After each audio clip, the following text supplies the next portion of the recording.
Class ಪ್ಲೇಯರ್ಗಳೆಲ್ಲ ಒಗ್ಗೂಡಿ ಆಡುವ IPL ಜಗತ್ತಿನಲ್ಲೇ ನಂಬರ್ 1 ಕ್ರಿಕೆಟ್ ಲೀಗ್. ಪ್ರತಿ ತಂಡದಲ್ಲಿ ಪ್ಲೇಯಿಂಗ್ 11 ಬಿಟ್ಟರೂ ಕೂಡ ಇನ್ನೊಂದು ತಂಡವನ್ನ ಕಟ್ಟುವಷ್ಟು ಎಕ್ಸ್ಟ್ರಾ ಪ್ಲೇಯರ್ಗಳು ಇದ್ದೇ ಇರ್ತಾರೆ. ಅಂಡ್ ಕೆಲ ಕಂಡೀಷನ್ಸ್ ಕೂಡ ಇರೋದ್ರಿಂದ ಎಲ್ಲರನ್ನು ಆಡಿಸೋಕೂ ಆಗಲ್ಲ. ಸೊ ಕ್ವಾಲಿಟಿ ಪ್ಲೇಯರ್ಗಳು ಕೂಡ ಸಮ್ಟೈಮ್ಸ್ ಬೆಂಚ್ ಕಾಯಬೇಕಾಗುತ್ತೆ. ಆದ್ರೆ ರಾಯಲ್ ಚಾಲೆಂಜರ್ಸ್ ಬೆಂಗಳೂರು ತಂಡದಲ್ಲಿ ಜೇಕಬ್ ಬೆಥೆಲ್ ಬೆಂಚ್ ಕಾಯಿಸ್ತಾ ಇರೋದ್ರಿಂದ ಮಾಜಿ ಕ್ರಿಕೆಟಿಗರೊಬ್ರು ಬಿಟ್ಟಿ ಸಜೆಷನ್ ಕೊಟ್ಟಿದ್ದಾರೆ. ನೀವು IPL ಬಿಟ್ಟು ವಾಪಸ್ ಹೋಗಿ ಅಂದಿದ್ದಾರೆ. ಹಾಗಾದ್ರೆ ಬೆಥೆಲ್ ಟೈಮ್ ವೇಸ್ಟ್ ಮಾಡ್ತಿದ್ದಾರಾ? ಲೀಗ್ ಅರ್ಧದಲ್ಲೇ ವಾಪಸ್ ಹೋಗ್ತಾರಾ? ಬೆಥೆಲ್ ಕೊಟ್ಟಂತ ಕೌಂಟರ್ ಏನು? ಈ ಬಗ್ಗೆ ಹೇಳ್ತೇನೆ. ನಾನು ಶಾಂತ. ನೀವು ಸುದ್ದಿಯಾನದ ಸಬ್ಸ್ಕ್ರೈಬರ್ ಆಗೋದಿಕ್ಕೆ ಮರಿಬೇಡಿ. ಜೇಕಬ್ ಬೆಥೆಲ್ ಇಂಗ್ಲೆಂಡ್ ಮೂಲದ ಟ್ಯಾಲೆಂಟೆಡ್ ಪ್ಲೇಯರ್. 22 ವರ್ಷದ ಬೆಥೆಲ್ ಕಳೆದ ವಿಶ್ವಕಪ್ನಲ್ಲಿ ಫಾಸ್ಟೆಸ್ಟ್ ಶತಕ ಬಾರಿಸಿದ್ರು.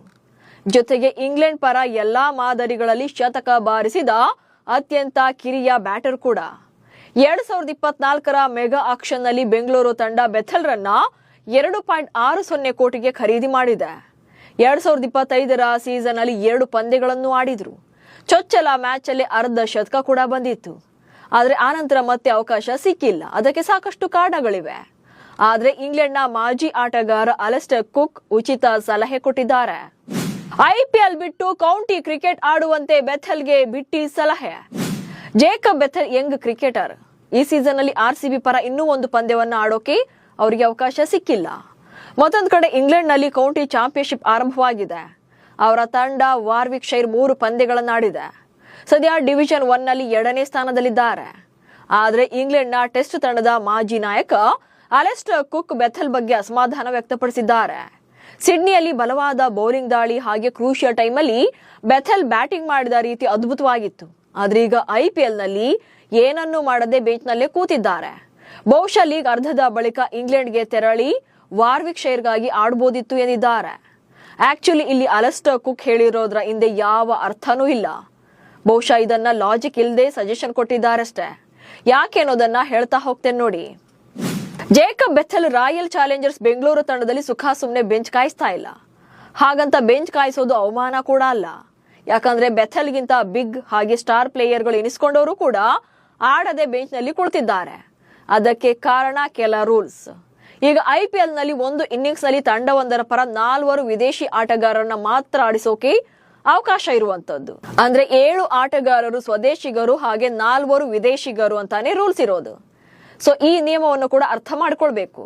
ಹಾಗಂತ ಬೆಥೆಲ್ ಏನು ಕಂಪ್ಲೀಟ್ ಆಗಿ ಬೆಂಚ್ ನಲ್ಲೇ ಕೂತಿಲ್ಲ. ಫೀಲ್ಡಿಂಗ್ ಟೈಮ್ ಅಲ್ಲಿ ಅವಕಾಶ ಸಿಗ್ತಾ ಇದೆ. ಹಾಗೆ ನೆಟ್ಸ್ ನಲ್ಲಿ ರೆಗ್ಯುಲರ್ ಆಗಿ ಪ್ರಾಕ್ಟೀಸ್ ಅನ್ನ ಮಾಡ್ತಾ ಇದ್ದಾರೆ.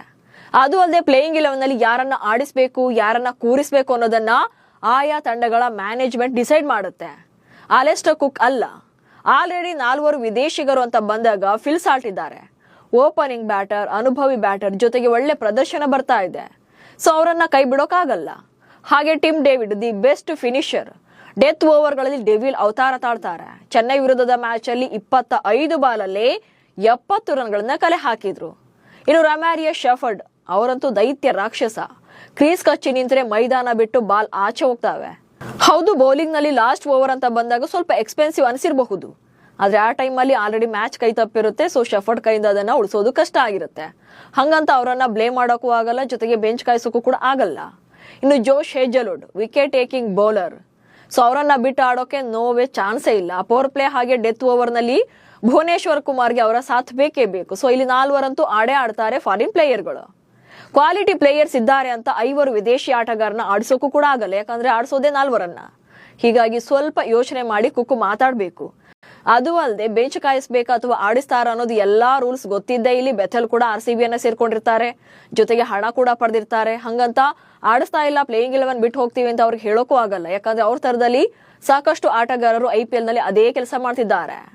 ಇನ್ನು ಎಂಡ್ ಆಫ್ ದಿ ಡೇ ಇಲ್ಲಿ ಯಾರೇ 6 ಅನ್ನ ಹೊಡೆದ್ರು ಕೂಡ ಅದನ್ನ 6 ಅಂತಾನೆ ಕನ್ಸಿಡರ್ ಮಾಡೋದು. ಯಾರಿಗೂ ಕೂಡ ಜಾಸ್ತಿ ರನ್ಸ್ ಅಂತೂ ಕೊಡಲ್ಲ. ಯಾರು ಆಡಿದ್ರೇನು ಗೆಲ್ತೀವಿ ಅನ್ನೋದಷ್ಟೇ ಆಯಾ ತಂಡಗಳಿಗೆ ಮುಖ್ಯ ಆಗಿರುತ್ತೆ. ಟೀಮ್ ಬ್ಯಾಲೆನ್ಸ್ ಇರುವಾಗ ಬೆಥೆಲ್ ಅಂತವರು ಸಮ್ಟೈಮ್ಸ್ ಬೆಂಚ್ ಕಾಯ್ಬೇಕಾಗುತ್ತೆ. ಸೊ ಇದು ತಂಡಕ್ಕೆ ಪಾಸಿಟಿವ್. ಅದು ಅಲ್ಲದೆ RCBಯ ಓಪನರ್ ಅಂತ ಬೆಥೆಲ್ ರನ್ನ ಖರೀದಿ ಮಾಡಿಯೇ ಇರಲಿಲ್ಲ. ಅವರನ್ನ ಬ್ಯಾಕಪ್ ಪ್ಲೇಯರ್ ಅಂತಾನೆ ಕನ್ಸಿಡರ್ ಮಾಡಿರೋದು. ಸೊ ಯಾರಾದ್ರೂ ಇಂಜುರಿ ಆದ್ರೆ ಆಬ್ವಿಯಸ್ಲಿ ಒಳಗಡೆ ಬರ್ತಾರೆ, ಅದ್ರಲ್ಲಿ ಡೌಟೇ ಇಲ್ಲ. ಲಾಸ್ಟ್ ಸೀಸನ್ ಅಲ್ಲೂ ಕೂಡ ನೋಡಿದೀವಿ, ಫಿಲ್ ಸಾಲ್ಟ್ ಇಂಜುರಿ ಆದಾಗ ಬೆಥೆಲ್ ಇನ್ನಾಗಿದ್ರು, ಜೊತೆಗೆ ಪ್ಲೇಯಿಂಗ್ 11 ನಲ್ಲಿ ಅವರಿಗೆ ಚಾನ್ಸ್ ಕೊಟ್ಟು ಆಡಿಸಿದ್ರು ಕೂಡ. ಬಟ್ ಇಲ್ಲಿ ಸಾಲ್ಟ್ ಆಡ್ತಾ ಇರ್ಬೇಕಾದ್ರೆ ಬೆಥೆಲ್ ಆಪ್ಷನ್ ಅಂತ ಬರೋದೇ ಇಲ್ಲ. ಸೊ ಇದನ್ನೆಲ್ಲ ನೋಡ್ಕೊಂಡು ತಿಳ್ಕೊಂಡು ಸ್ಟೇಟ್ಮೆಂಟ್ ಗಳನ್ನ ಕೊಡ್ಬೇಕಾಗುತ್ತೆ. ಇದೇ ಕಾರಣಕ್ಕೆ ಬೆಥೆಲ್ ಕೂಡ ತಮ್ಮ ಪರವಾಗಿ ಮಾತನಾಡಿದಂತಹ ಕುಕ್ಗೆ ಸರಿಯಾಗಿ ಟಾಂಟ್ ಕೊಟ್ಟಿದ್ದಾರೆ. IPL ನಲ್ಲಿ ಇರೋದ್ರಿಂದ ಬೆಂಚ್ ನಲ್ಲಿ ಇದ್ದಾಗ್ಲೂ ಕೂಡ ನಾನು ತನ್ನನ್ನ ಉತ್ತಮವಾಗಿ ಮಾಡಿಕೊಳ್ಳೋಕೆ ಸಹಾಯ ಮಾಡುತ್ತೆ ಎಂದಿದ್ದಾರೆ. ಜೊತೆಗೆ ವಿಶ್ವಕಪ್ ಬಳಿಕ ನಾನೀಗ ಉತ್ತಮವಾಗಿದ್ದೇನೆ, ಜೊತೆಗೆ ತಿಳ್ಕೊಂಡಿದ್ದೇನೆ, ಕಲಿತಿದ್ದೇನೆ. ಇಲ್ಲಿನ ಹುಡುಗರ ಜೊತೆ ಹಾಗೆ ಭಾರತದಲ್ಲಿನ ಶುದ್ಧ ಗುಣಮಟ್ಟದ ಕ್ರಿಕೆಟ್ ಜೊತೆಗೆ IPL ನೊಂದಿಗೆ ಸಮಯ ಕಳೆಯೋದ್ರಿಂದ ನನಗೆ ಒಳ್ಳೆಯದೇ ಆಗ್ತಾ ಇದೆ ಅಂತ ತಿರುಗೇಟ್ ಕೊಟ್ಟಿದ್ದಾರೆ. ಹಾಗೆ ಕುಕ್ ಹೇಳಿಕೆಗೆ ಕೆವಿನ್ ಪೀಟರ್ಸನ್ ಕೂಡ ಸರಿಯಾಗಿ ರಿಯಾಕ್ಟ್ ಮಾಡಿದ್ದಾರೆ. ಬೆಥೆಲ್ ಬಗ್ಗೆ ಕುಕ್ ಹೇಳಿರುವಂತಹ ಮಾತುಗಳು ಅಪ್ರಸ್ತುತ. IPL ನಲ್ಲಿ ಹೇಗಿರ್ಬೇಕು ಅನ್ನೋದ್ರ ಬಗ್ಗೆ ಅಲಸ್ಟೇರ್ ಕುಕ್ಗೆ ಯಾವುದೇ ಕಲ್ಪನೆ ಇಲ್ಲ. ಬೆಥೆಲ್ ಅವರೇ, ನೀವು ಭಾರತದಲ್ಲಿಯೇ ಇರಿ, ನೀವು ಆಡದೆ ಇದ್ರೂ ಕೂಡ ನೀವು ಕಲಿತಾ ಇದ್ದೀರಿ, ಹಾಗೆ ನೀವು ಉತ್ತಮ ಆಟಗಾರನಾಗ್ತಾ ಇದ್ದೀರಿ ಅಂತ ನನಗೆ ಗೊತ್ತಿದೆ ಅಂತ ಪೀಟರ್ಸನ್ ಬೆಥೆಲ್ಗೆ ಬೆಂಬಲ ಕೊಟ್ಟಿದ್ದಾರೆ. ಒಟ್ನಲ್ಲಿ ಬೆಥೆಲ್ ಆಡಿಸದೆ ಇರೋದು ಅವರಿಗೆ ಕಷ್ಟ ಆಗ್ತಿಲ್ಲ, ಆದ್ರೆ ಏನೋ ಒಂದು ಹೇಳ್ಬೇಕು ಅಂತ ಕುಕ್ ಮಾತನಾಡಿ ಎಲ್ಲರ ಮುಂದೆ ಜೋಕರ್ ಆಗಿದ್ದಾರಷ್ಟೇ. ನಮಸ್ಕಾರ.